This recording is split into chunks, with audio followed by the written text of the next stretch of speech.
ناظرین کرام، سوچنے کی بات ہے کہ جس ہستی کو پوری انسانیت کا سہارا بننا تھا اسے خود بچپن میں سہارا کیوں نہ ملا؟ کیوں وہ یتیم پیدا ہوئے؟ کیوں باپ کا سایہ آنکھ کھولنے سے پہلے ہی اٹھ گیا؟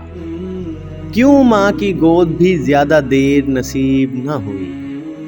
کیوں بچپن کھیل کے میدانوں میں نہیں بلکہ صحرا کی تنہائیوں میں گزرا؟ کیا یہ سب آزمائش تھی یا تیاری؟ کیا قدرت ایک عظیم انقلاب سے پہلے ایک عظیم شخصیت کو تراش رہی تھی؟ آئیے آج ہم اس بچپن کو سمجھتے ہیں جسے تاریخ نے کم بیان کیا، مگر جس نے دنیا بدلنے والی شخصیت کو تشکیل دیا۔ 6 صدی کا عرب، یہ وہ دور تھا جہاں زندگی سخت تھی۔ صحرا کی تپتی ریت، تیز ہوائیں، پانی کی کمی، قبیلوں کی لڑائیاں اور زندگی کا انحصار صرف قوت پر۔ مگر اسی سخت ماحول میں ایک خوبی بھی تھی: فصاحت زبان، خالص عربی اور فطری زندگی۔ مکہ اگرچہ تجارتی مرکز تھا، مگر وہاں کی زبان شہری اثرات سے متاثر ہونے لگی تھی۔ اس لیے عرب کا دستور تھا کہ نومولود بچوں کو چند سال کے لیے صحرا کے قبائل کے پاس بھیج دیا جائے تاکہ وہ خالص عربی سیکھیں، مضبوط جسم پائیں اور قدرت کے قریب رہ کر فطری سادگی اپنائیں۔ یہ کوئی امیروں کا شوق نہ تھا، یہ ایک تربیتی نظام تھا، اور قدرت نے چاہا کہ اپنے آخری نبی حضرت محمد صلی اللہ علیہ وسلم کی تربیت محلوں میں نہیں بلکہ صحرا کی گود میں ہو۔ ہر سال کی طرح بنو سعد کی خواتین مکہ آئی۔ ان کا مقصد تھا نومولود بچوں کو اپنے ساتھ لے جانا۔ ہر خاتون چاہتی تھی کہ اسے کسی مالدار گھر کا بچہ ملے، کیونکہ اس کے بدلے تحفے ملتے، مال ملتا، سہولت ملتی۔ مگر اس سال ایک بچہ ایسا تھا جسے سب نے چھوڑ دیا۔ کیونکہ وہ یتیم تھا، باپ دنیا میں نہ تھا، نہ کوئی بڑا مالی فائدہ تھا۔ وہ بچہ تھا حضرت محمد مصطفیٰ صلی اللہ علیہ وسلم۔ حلیمہ سعدیہ کہتی ہیں، ہم میں سے کوئی بھی اس یتیم کو لینے کو تیار نہ تھا۔ وہ خود بھی ابتدا میں ہچکچائیں، مگر جب پورا قافلہ چلنے لگا اور ان کے پاس کوئی بچہ نہ تھا تو انہوں نے اپنے شوہر سے کہا، میں خالی ہاتھ واپس جانا پسند نہیں کرتی، چلو اسی یتیم کو لے لیتے ہیں۔ انہیں کیا معلوم تھا کہ وہ تاریخ کی سب سے بڑی امانت اٹھا رہی ہے۔ جیسے ہی انہوں نے بچے کو گود میں لیا، عجیب تبدیلیاں رونما ہونا شروع ہو گئی۔ ان کی سوکھی چھاتیاں دودھ سے بھر گئی، بچہ سیر ہو کر سو گیا، ان کا اپنا بچہ بھی سیر ہو گیا۔ ان کی کمزور سواری واپسی کے سفر میں سب سے آگے نکل گئی۔ قافلے کی عورتیں حیران تھیں، حلیمہ کیا یہی وہ کمزور جانور ہے؟ وہ خود بھی حیران تھی۔ گھر پہنچی تو دیکھا کہ قحط زدہ بکریاں دودھ دینے لگی، جبکہ دوسروں کے جانور بددستور کمزور تھے۔ یہ سب دیکھ کر حلیمہ کے شوہر نے کہا، حلیمہ تم جانتی ہو تم نے ایک بابرکت جان پالی ہے۔ یہ صرف معاشی برکت نہ تھی، یہ اعلان تھا، یہ پیغام تھا کہ رحمت کا آغاز ہو چکا ہے۔ اب ذرا تصور کیجئے، ریت کے وسیع میدان، دور تک پھیلا نیلا آسمان، رات کو ستاروں کی چمک، دن کو تیز دھوپ۔ یہ ماحول تھا جہاں نبی اکرم صلی اللہ علیہ وسلم نے ابتدائی سال گزارے۔ وہ سادگی میں پلے، انہوں نے جانور چرائے، قدرت کو قریب سے دیکھا، خاموشی سیکھی، سوچنے کی عادت سیکھی۔ صحرا انسان کو 3 چیزیں دیتا ہے: برداشت، تنہائی میں سوچنے کی صلاحیت، قدرت پر انحصار۔ یہی تینوں صفات آگے چل کر ان کی دعوت کا حصہ بنی۔ صحرا کی خاموش دوپہر تھی، بچے کھیل رہے تھے، ریت اڑ رہی تھی، ہنسی کی آوازیں گونج رہی تھی، اور انہی بچوں کے درمیان وہ بھی تھے حضرت محمد صلی اللہ علیہ وسلم۔ اچانک 2 سفید لباس والے اشخاص نمودار ہوئے۔ بچوں نے بعد میں بیان کیا کہ انہوں نے حضرت محمد صلی اللہ علیہ وسلم کو لٹایا، سینہ چاک کیا، دل نکالا اور اسے ایک طشت میں رکھ کر زمزم کے پانی سے دھویا، پھر اسے واپس رکھ دیا۔ یہ سب چند لمحوں میں ہوا۔ بچے گھبرا کر بھاگے، حلیمہ کے پاس پہنچے۔ محمد کو کسی نے مار ڈالا۔ حلیمہ دوڑتی ہوئی آئی، دیکھا بچہ کھڑا ہے، چہرے کا رنگ کچھ بدلا ہوا ہے مگر پرسکون۔ انہوں نے سینہ دیکھا، ایک باریک سا نشان موجود تھا۔ یہ کیا تھا؟ کیا یہ محض ایک واقعہ تھا یا اعلان؟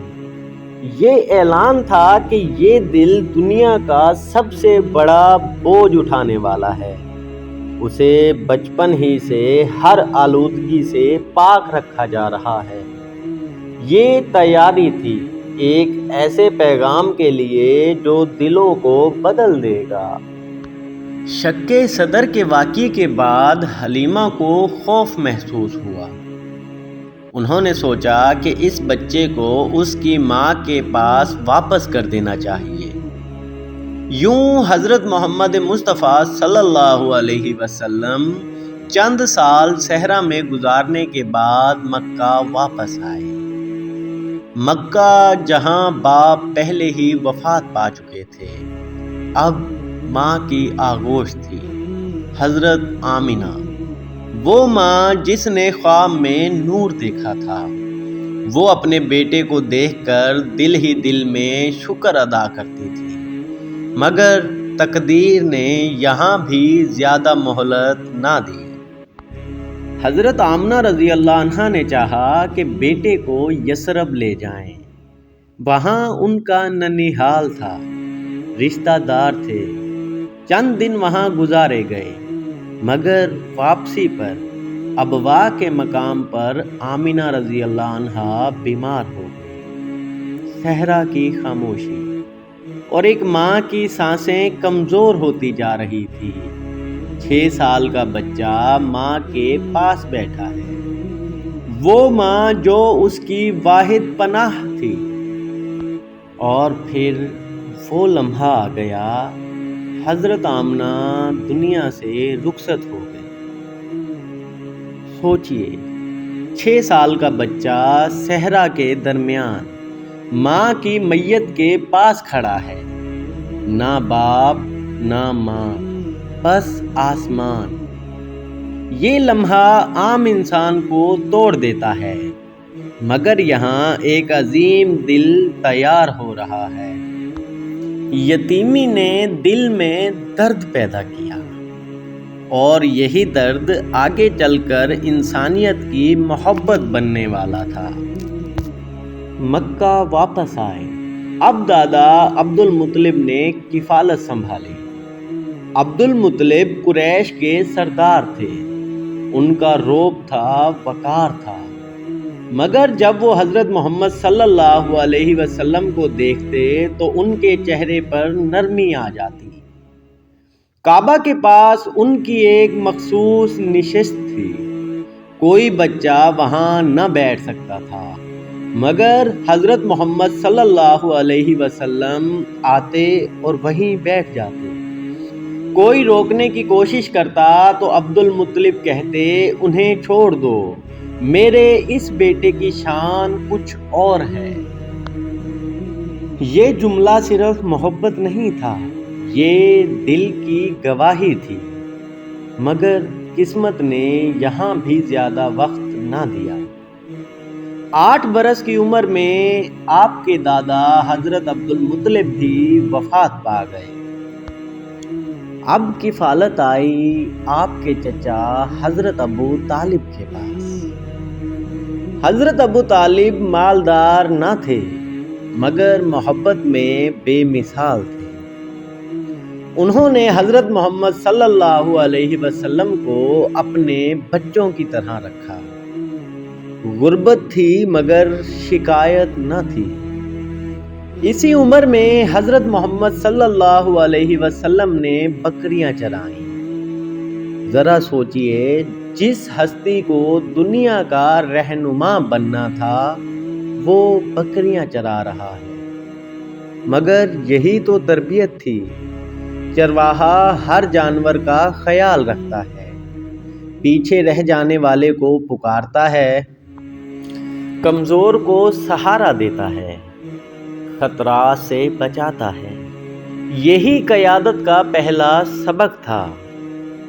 12 برس کی عمر میں حضرت محمد مصطفیٰ صلی اللہ علیہ وسلم اپنے چچا کے ساتھ تجارتی سفر پر شام گئے۔ یہ پہلا طویل سفر تھا۔ کارواں چل رہا تھا، گرمی تھی، صحرا تھا، مگر ایک عجیب منظر دیکھا گیا کہ بادل کا ایک ٹکڑا ان کے اوپر سایہ کیے ہوئے ہے۔ شام میں ایک راہب تھا جس کا نام بحیرہ تھا۔ وہ عیسائی عالم تھا۔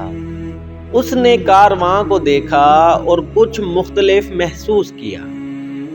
اس نے حضرت محمد مصطفیٰ صلی اللہ علیہ وسلم کو دیکھا، نبوت کی نشانیاں پہچان لی اور ان کے چچا سے کہا، اس بچے کا خیال رکھنا، اس کی شان بڑی ہے۔ یہ پہچان ان لوگوں کو بھی تھی جو کتابوں کے عالم تھے، مگر مکہ کے لوگ ابھی غافل تھے۔ اب ذرا رک کر سوچیں، یہ کیسا بچپن تھا۔ پیدائش سے پہلے باپ کا سایہ اٹھ گیا۔ 6 سال کی عمر میں ماں کی جدائی، 8 سال کی عمر میں دادا کی وفات، غربت، صحرا کی سختی، بکریاں چرانا، سفر کی مشقت۔ کیونکہ اللہ سبحانہ و تعالی اپنے محبوب کو کسی ایک سہولت کا عادی نہیں بنانا چاہتا تھا۔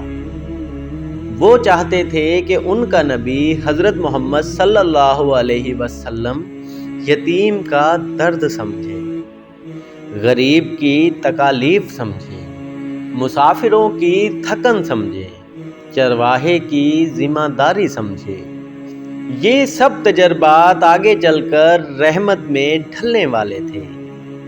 صحرا نے جسم مضبوط کیا، یتیمی نے دل نرم کیا، غربت نے عاجزی سکھائی اور تنہائی نے اللہ سے تعلق گہرا کیا۔ یہ بچپن ایک پیغام تھا کہ عظمت آرام گاہوں میں نہیں بنتی، وہ آزمائشوں کی بھٹی میں تیار ہوتی ہے۔ یہ تھا یتیم کا بچپن، مگر سفر ابھی باقی ہے۔ اگلی قسط میں ہم دیکھیں گے وہ نوجوان جسے مکہ الصادق الامین کہنے لگا، وہ کردار جس پر دشمن بھی انگلی نہ اٹھا سکے۔ اگر آپ چاہتے ہیں کہ یہ روحانی سفر جاری رہے تو ویڈیو کو لائک کیجئے، اپنی رائے کمنٹس میں لکھیں اور اس چینل کو سبسکرائب کر کے اس مشن کا حصہ بن جائیے، کیونکہ یہ صرف تاریخ نہیں، یہ ہماری پہچان ہے۔